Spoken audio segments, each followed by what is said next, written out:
Oi, gente, vamos lá para a última parte da nossa aula sobre competências socioemocionais, né? A gente falou na outra semana, nós falamos sobre autogestão, abertura ao novo. Aí no primeiro vídeo de hoje nós falamos sobre amabilidade e resiliência emocional. E agora a gente vai falar sobre esse grupo aqui, ó. Engajamento com os outros. O que é engajamento com os outros? Então vamos lá. Engajamento com os outros é relacionar-se com os outros de uma maneira saudável, ter boas interações sociais, ter boas habilidades de comunicação, dedicar-se aos relacionamentos sociais e afetivos, engajar-se, ou seja, realmente tomar parte, né, ser ativo nas suas tarefas e atribuições, comprometer-se com os outros e envolver-se nos seus relacionamentos. Então, engajamento com os outros tem a ver também com, né, com viver em sociedade. A gente tem que se engajar, por exemplo, na família, né, ter boa convivência com todo mundo da família, tem que fazer a sua parte na família. Então, por exemplo, ajudar a limpar, ajudar a lavar louça, a manter a casa arrumada, né? Não achar que, por exemplo, a sua casa, né, você mora com seus pais, que lá é o hotel que você pode entrar, sair, fazer o que você quiser e que você não tem que fazer nada lá, né? Então, engajar-se é fazer parte desse grupo. Então, por exemplo, falando de família como exemplo, significa que você tem responsabilidades com essa família. Então, se você é pequeno, significa, por exemplo, tirar o prato da mesa, ajudar a sua mãe a carregar uma coisa de um lugar para o outro, à medida que você cresce, fazer sua cama, guardar suas roupas, seus brinquedos, não deixar nada espalhado, ajudar a limpar, porque casa não é responsabilidade só da mãe, só do pai, só de uma pessoa, né? A casa, a família é responsabilidade do grupo todo.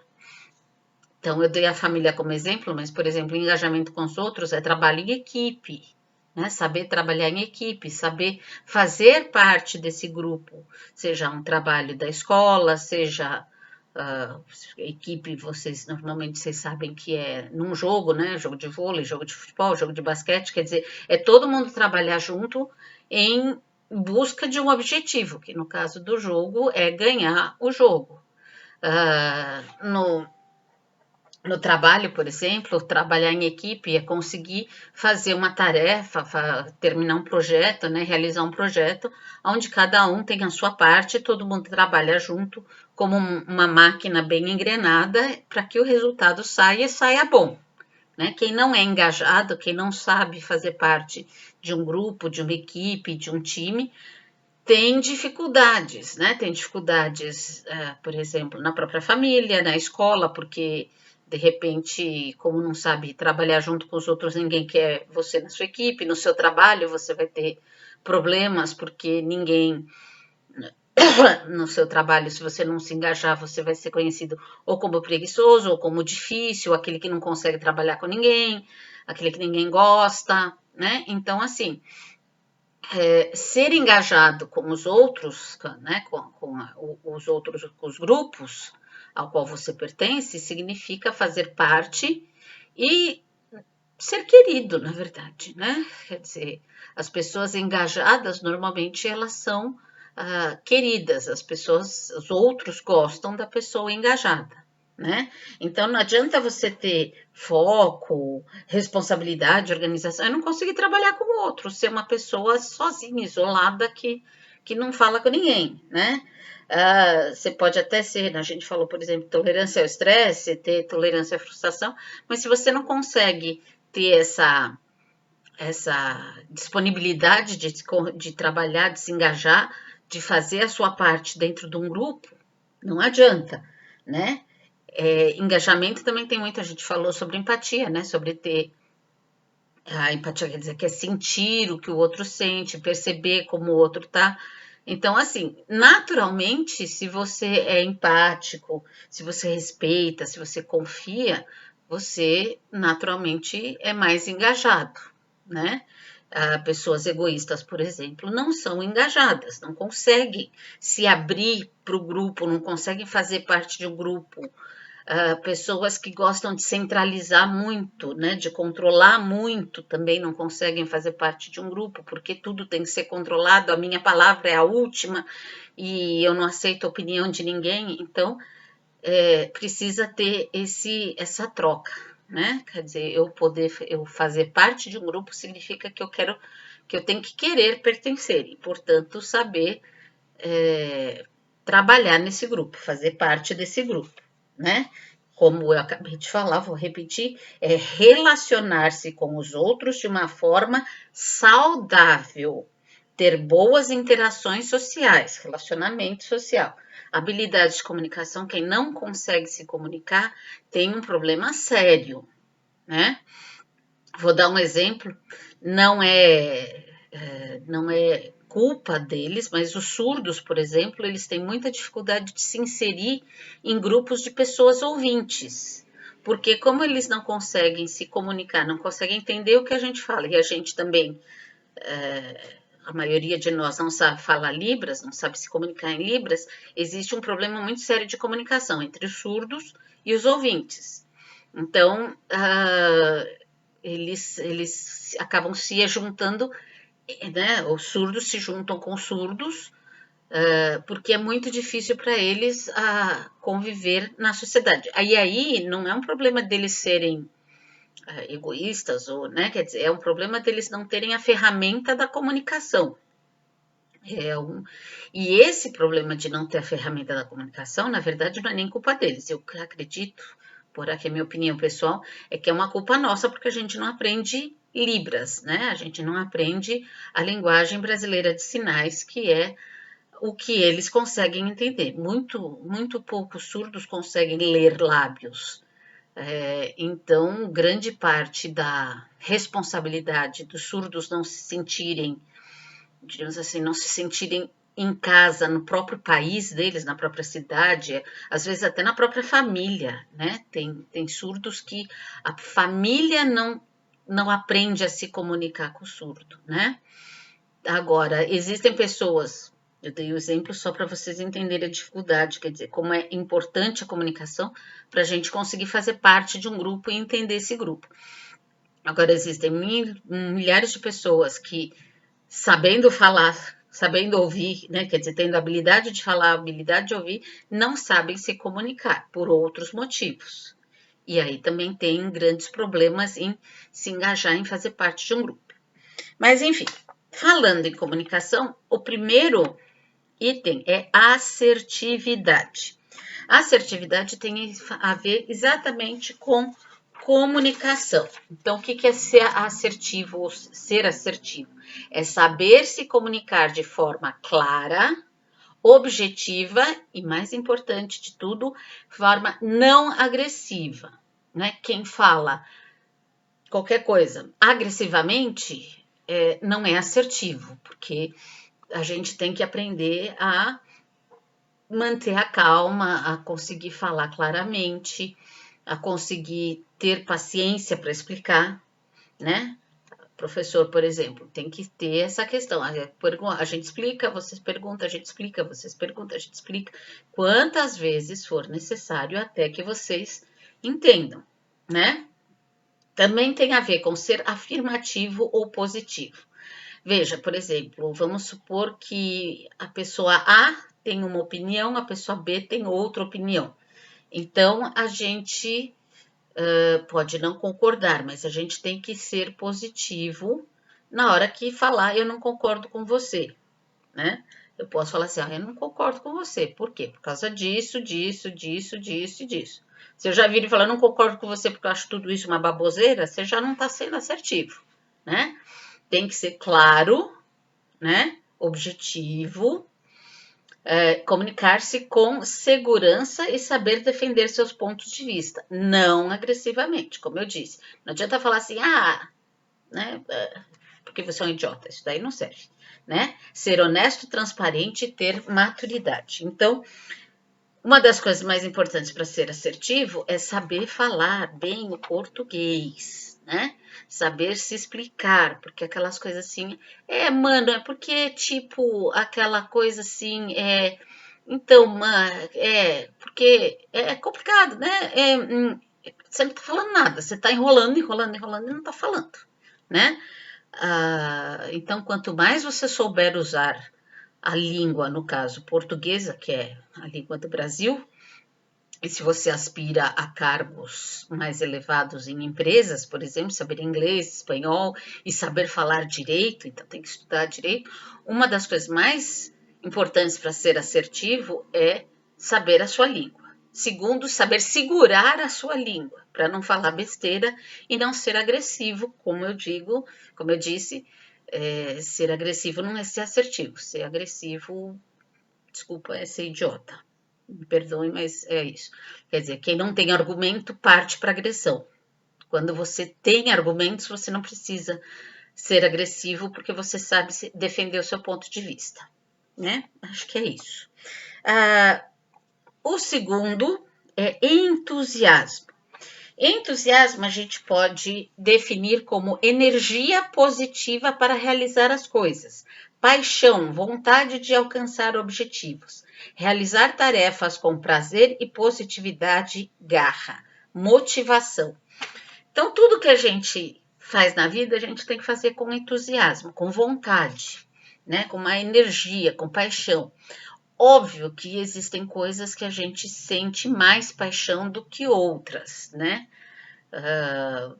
Limpar a casa, por exemplo, no meu caso, é uma coisa que eu não gosto. Mas, se eu sempre olhar para a tarefa limpar a casa de um jeito negativo, isso vai sempre me fazer muito mal, porque eu tenho que limpar a casa, né?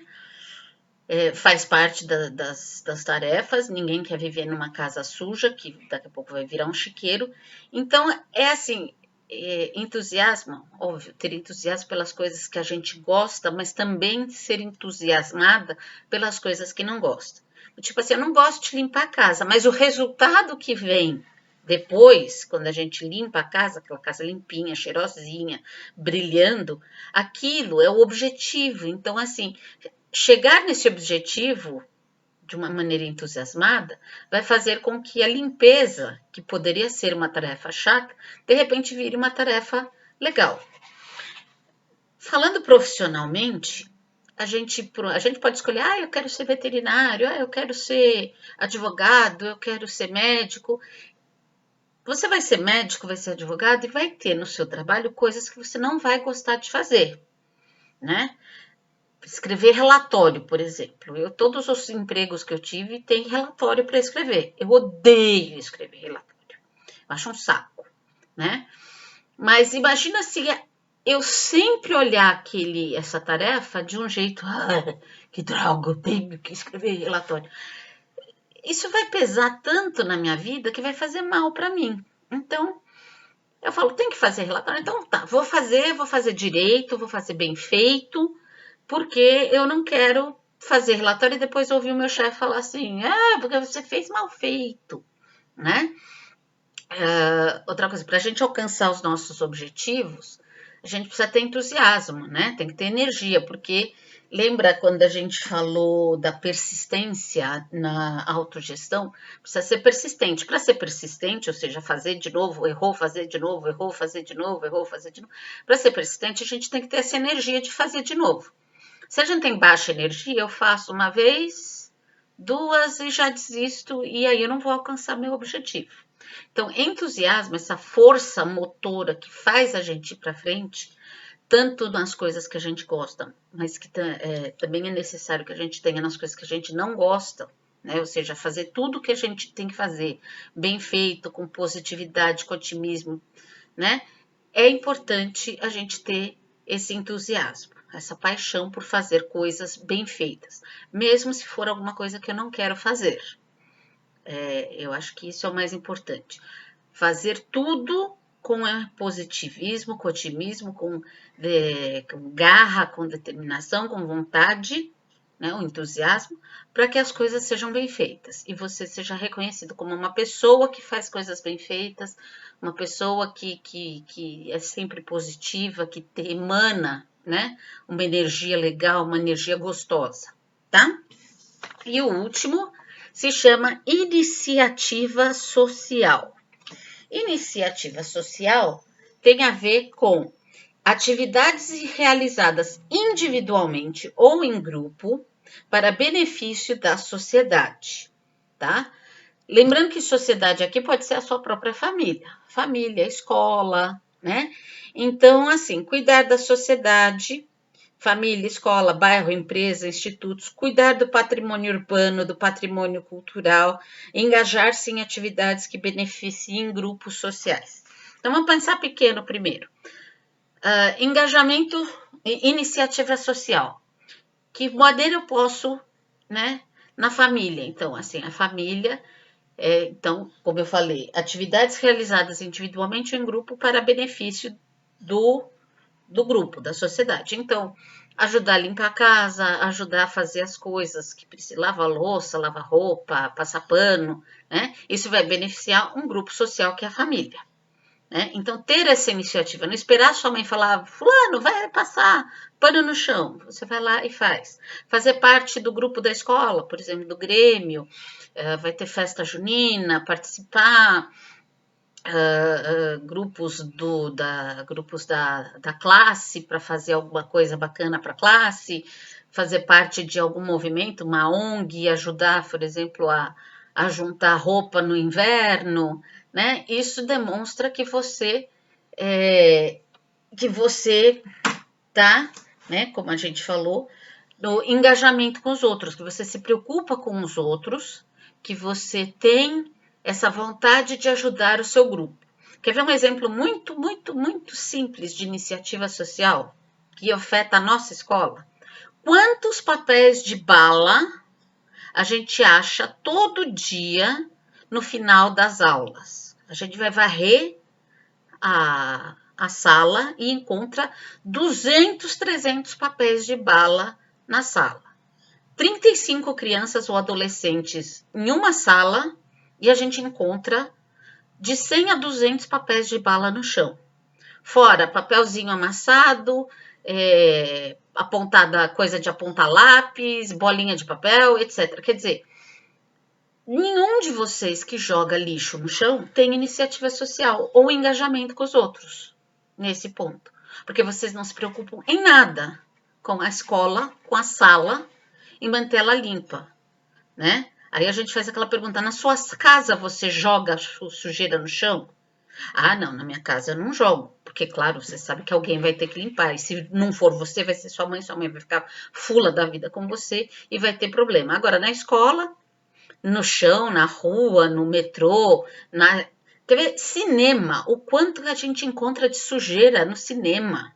Assim que sai, você olha, tá tudo imundo, porco. Né? Quer dizer, que falta de pensar no grupo, tá? Então, iniciativa social de repente, pode ser ajudar a recolher roupa para os pobres no inverno, mas também é não jogar lixo no chão, é não pichar, não estragar, né? Cuidar das coisas, né? Então, iniciativa social, vou repetir, atividades, né, tem a ver com atividades realizadas individualmente ou em grupo para benefício da sociedade, tá? Eu quero que a gente terminar esse vídeo com vocês parando para pensar, especialmente nesse ponto de pequenas coisas que a gente pode fazer no dia a dia em prol da sociedade. De novo, também voltando a falar da máscara, usar a máscara, né? Manter a distância, não participar de um pancadão em plena pandemia, né? São atividades, são ações individuais em prol da sociedade, por isso que se chama iniciativa social. Tá bom? Terminamos aqui a nossa última parte dessa aula de projeto de vida sobre as competências socioemocionais. Vocês vão ter que fazer a atividade que é fazer uma autoanálise, né? Vocês vão pegar cada uma dessas 9 competências que eu falei hoje e vão dizer: eu sou assim, eu sou assado, eu preciso melhorar nisso, eu acho que eu já estou bom, mas poderia melhorar. Vocês vão escrever. São 9, então vocês têm que escrever sobre as 9, analisar uma por uma, tá bom? Vou postar o vídeo, vou postar no Classroom a atividade. Por favor, façam, enviem para mim, tá bom? Beijinhos, até a próxima.